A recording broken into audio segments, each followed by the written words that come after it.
رمضان میں جب ہمارا دل کرے گا ہم ویسے تراویح کرا لیں گے. 3 دن میں قرآن سننا ہے. وہ اپنے گھر کی چھت پہ تراویح کرانے والا ہو. ایسے جتنے گنڈے ہیں اور رمضان المبارک سے پہلے ہی 3 دن کی تراویح، 1 دن کی تراویح، 2 دن کی تراویح، حافظ ریل کی تلاش کرنے کے لیے تیار ہیں.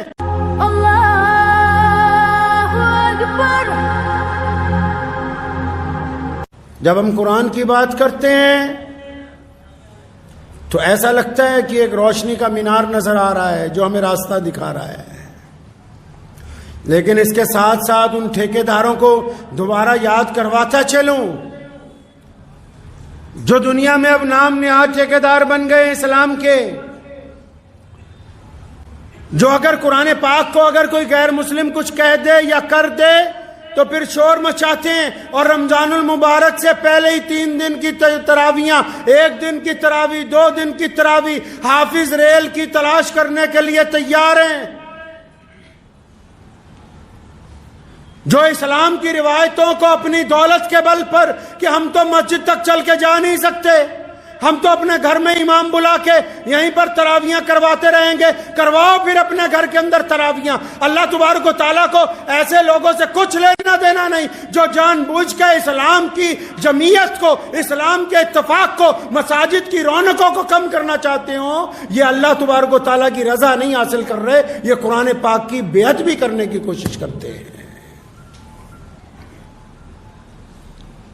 3 دن میں قرآن سننا ہے. اچھا جی، باقی کے 26 دن کہاں جانا ہے آپ نے؟ نبی علیہ الصلوۃ والسلام نے تو کہا کہ سارے رمضان میں تراویح کے اندر اللہ کا قرآن پڑھو. پورے رمضان میں اللہ تبارک و تعالیٰ کی قرآن کی تلاوت ہونی چاہیے، نمازوں میں قرآن ہونا چاہیے، وطروں میں قرآن ہونا چاہیے، چلتے پھرتے تلاوت ہونی چاہیے، مسجدیں قرآن کے ساتھ سجا دی جائیں، 24 گھنٹے قرآن پڑھنے والوں کی آوازیں آئیں. تم اپنی دولت کے بل پر اسلام کے اندر گنڈا گردی کرنا چاہتے ہو. تم رئیس بن گئے ہو اس لیے تم چاہتے ہو کہ ہماری کوٹھی پر تراویح ہو جائیں. زیادہ دولت کا غرور آ گیا ہے کہ شاید پیسے کے بل پر ہم جو کریں گے اپنے گھر میں ہی جمعہ کروا لیں. جن جگہ مساجد کی کمی ہے وہاں کئی جمعے اب بھی ہوتے ہیں، لیکن کچھ علاقوں میں، کچھ نئے شہروں میں جہاں انڈسٹری آئی تو کئی ترم خاؤں نے کہا جی ہم تو اپنے گھر میں ہی جمعہ کروا لیں گے، تو بس پھر وہ تمہارا ہی ہوا، جو پڑھنے والے ان کا نہیں ہوا ہے. مفتی کو دھوکہ دے سکتے ہو، اللہ کو دھوکہ نہیں دے سکتے. اپنی طرح کا مسئلہ لکھ کے، اپنی طرح کے سوال لکھ کے، اپنی مرضی کے سوال جوڑ توڑ کے، اپنا الو سیدھا کرنے کے لیے کسی دارالفتاء والوں کو تو نعوذ باللہ کہیں نہ کہیں کمی بیشی کر کے گمراہ کر سکتے ہو، لیکن وہ رب جو دلوں کا حال جانتا ہے، جس رب کے کریم رسول نے کہا اور جس حدیث کو پہلی حدیث کا درجہ دیا، جس حدیث کو امام بخاری نے سب سے پہلے لکھا، جس میں رسول اللہ نے کہا او کما قال النبی علیہ الصلوۃ والسلام انما الاعمال بالنیات، فرمایا تمہارے اعمال کا دار و مدار نیت پر ہے. اگر نیت صرف اپنی شہرت ہے، اگر نیت صرف اپنی انا ہے، اگر نیت صرف دوسروں کی بے عزتی ہے، اگر نیت صرف اجتماعیت کو توڑنا ہے، اگر نیت صرف اپنی ڈیڑھ اینٹ کی مسجد بنانا ہے، تو تمہاری قسمت میں صرف وہی لکھا ہے، اللہ کی رضامندی تمہارے ساتھ نہیں آنے والی ہے. اسی پہ ٹکے رہو. پھر جھوٹا قرآن کا نام لینے سے قرآن کا داعی نہیں کوئی بن سکتا. اپنی مرضی سے اسلام کو چلانا چاہتے ہیں کہ رمضان میں جب ہمارا دل کرے گا ہم ویسے تراویح کرا لیں گے. اپنا لب و لہجہ دستور محمد الرسول اللہ کا ہے، دین محمد الرسول اللہ کا ہے، قاعدہ محمد الرسول اللہ کا ہے، عمل محمد الرسول اللہ کا ہے، اور یہ قرآن محمد الرسول اللہ کا ہے. کوئی کتنے سے کتنا بڑا مائی کا لال کیوں نہ آ جائے، رسول اللہ کے طریقے کو تبدیل نہیں کر سکتا ہے. تو جن کو اور بھی شوق ہے لدھیانہ جیسے شہر میں یا کئی انڈسٹریل شہر ہیں کہ نہیں جی ہم تو قریب میں ہی سن لیں گے.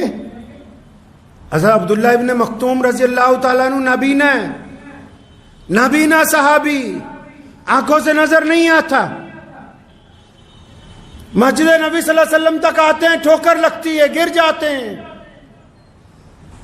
ایک دن کہا یا رسول اللہ اگر آپ کہیں میں گھر پہ نماز پڑھ لیا کروں. مجبوری ہے، پریشانی ہے، اور مجبور کے لیے تو حکم بھی ہے۔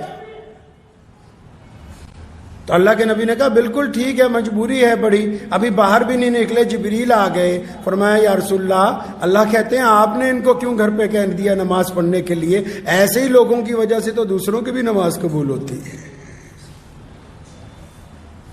یہ نزول قرآن کا مہینہ اس لیے ہے کہ اس مہینے میں قرآن کو پڑھا جائے، اس مہینے میں قرآن کو سمجھا جائے، اس مہینے میں قرآن پہ عمل کیا جائے، اس مہینے میں قرآن کی روح کو سمجھا جائے، اس مہینے میں قرآن کے کہنے پر چلا جائے۔ اور اگر صرف پڑھ کے صرف 10 دن میں 5 دن میں فارغ ہو کے بھاگنا ہی ہے تو یہ کوئی بندہ اس کو قرآن کا دائی نہیں بن سکتا ہے۔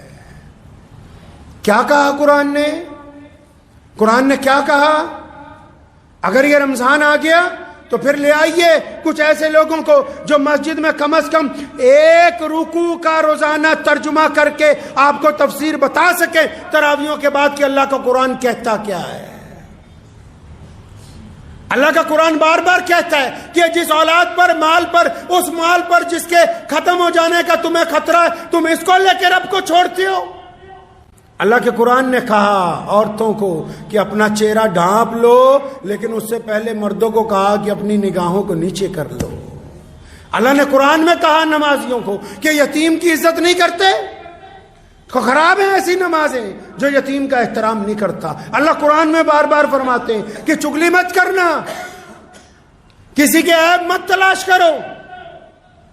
قرآن میں بار بار اللہ تبارک و تعالیٰ کہتے ہیں کہ جاؤ غریبوں کی مدد کرو، مسکینوں کی مدد کرو، ضرورت مندوں کی مدد کرو۔ قرآن میں بار بار کہا گیا کہ جھوٹ کے قریب مت جاؤ، زنا کے قریب مت جاؤ۔ اب اگر قرآن پڑھیں گے ترجمے کے ساتھ تبھی پتا ہوگا کہ قرآن کہتا کیا ہے۔ میاں صاحب 500 روپے کسی کو دے کے ابا کے لیے دعا کرا کے مسئلہ حل ہونے والا ہے نہیں۔ دل کو سمجھانے کو غالب یہ خیال اچھا ہے کہ ہم نے 10 بچے گھر بلا کے قرآن پڑھوا لیا ہے، یہ خیال اچھا ہے آپ کے نزدیک کہ ہاں ہم مسجد میں گئے تھے، مولانا صاحب کو رسید کٹوا کے آ گئے اور شاید اب ہماری مغفرت ہونے والی ہے۔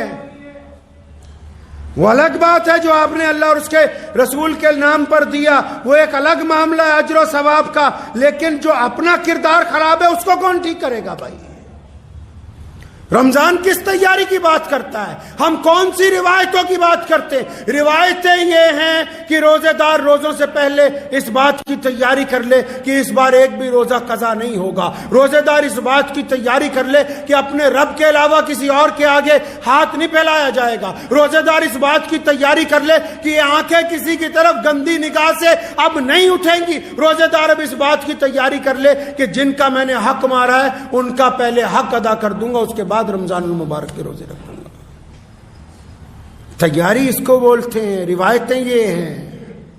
اور رمضان المبارک کی روایتیں تو اتنی رئیس ہیں، اتنی جامع ہیں کہ جب آپ رمضان المبارک میں نبی علیہ الصلوۃ والسلام کے واقعات پڑھیں گے، نبی علیہ السلام کی زندگی پڑھیں گے تو آپ کو اندازہ ہوگا بھی کتنی قیمتی شے اور کتنی مقدس چیز اللہ تبارک و تعالیٰ نے اپنے پیارے محبوب حضرت محمد رسول اللہ کے ذریعے آپ کو عطا فرما دی ہے۔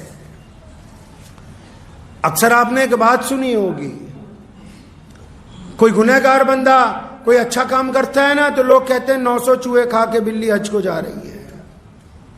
سنی ہے کہاوت کہ 900 چوہے کھا کے بلی حج کو جا رہی ہے؟ تو جس نے بھی یہ کہاوت بنائی ان کو میں کہنا چاہتا ہوں کہ آپ کی بات بھی مان لی کہ 900 گناہ ہوئے ہیں، ان 900 گناہوں کے بعد باپ نے چھوڑ دیا، ان 900 گناہوں کے بعد ماں نے چھوڑ دیا، ان 900 گناہوں کے بعد بھائیوں نے چھوڑ دیا، ان 900 گناہوں کی وجہ سے دوستوں نے چھوڑ دیا، ان 900 گناہوں کی وجہ سے رشتہ داروں نے قطع تعلق کر لیا، اور ان 900 گناہوں کے بعد اگر وہ اللہ کی طرف نہ جائے تو پھر جائے کس طرف؟ 900 گناہ کرنے کے بعد بھی میرا رب کہتا ہے ما غرک بربک الکریم کہ آجا میرے بندے تو میری طرف پلٹ آ، میں تجھے معاف کرنے کے لیے تیار۔ نعرہ تکبیر، نعرہ تکبیر، ختم نبوت، ختم نبوت، نعرہ تکبیر۔ تو ذہن نشین کر لیجئے اس بات کو کہ ہم نے رسم نہیں نبھانی اس مرتبہ، ہم اپنے کردار سے روایتیں نبھائیں گے، ہم رمضان میں مظلوموں کی مدد کریں گے، ہم اپنے منہ میں لقمہ ڈالنے سے پہلے غریب کا خیال رکھیں گے، ہم وقت پر پابندی سے نماز پڑھیں گے، اور جو تجارت کرتے ہیں قرآن کی رمضان کے اندر اور جو مذاق اڑانا چاہتے ہیں، چاہے وہ کوئی متولی ہو، چاہے وہ کسی مسجد کا پردھان ہو، چاہے کسی بڑی سوسائٹی کا ذمہ دار ہو، چاہے وہ اپنے گھر کی چھت پہ تراویاں کرانے والا ہو، ایسے جتنے گنڈے ہیں ان کے پیچھے نماز پڑھنا اور وہاں جا کے اپنے رمضان کی تراویحوں کو خراب کرنا، اس بات کو طے کر لیجئے کہ جو بھی قریب کی مسجد ہوگی وقت نکال کے اس مسجد کی زینت بنیں گے، تاکہ مسجد بھی کل کو کہہ سکے قیامت والے دن کی عبد الرحمن رمضان کی تراویحیں میری زمین پر پڑھتا تھا۔ ہو سکتا ہے کہ بہت سارے لوگوں کو میری اس بات پہ اعتراض ہو کہ جی حافظ بہت زیادہ ہیں، اتنے حافظ کہاں جائیں گے، مسجدیں بھی کم نہیں ہیں، مسجدیں بھی کم نہیں ہیں۔